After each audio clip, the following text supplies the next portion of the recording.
Welcome back to week 5 of Unit 4 for the 5th grade called Space Systems. We began talking about gravity and we moved into some star work, and then also last week we looked at the moon very specifically, and we've also been kind of focused around the Earth and things that are close to us.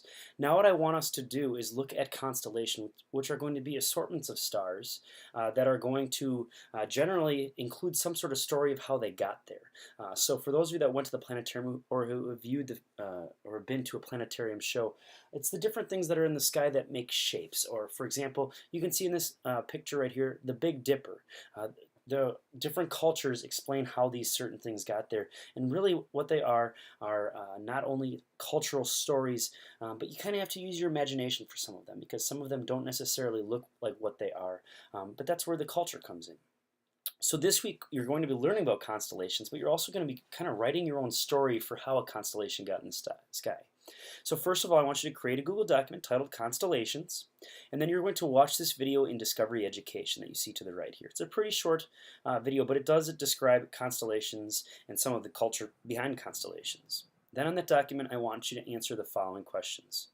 What is the definition of a constellation in your own words? What have people used the stars for in the past? And I want you to think about traveling and also how farmers use them. Why did the stars appear to move across the sky, and are they actually moving?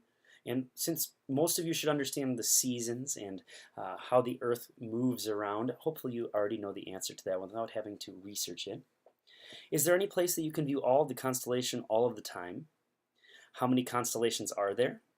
And give an example of how a constellation got into the sky, and these are considered those cultural stories. So you don't necessarily, for this part, have to write a story, but you can mention one.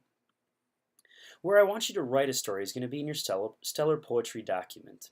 And I want you to understand what an epic poem is, which is going to be a serious poem that tells a story. It sometimes is very long, but for the purposes of our assignment today, it doesn't have to be too incredibly long, as long as you include a story with it.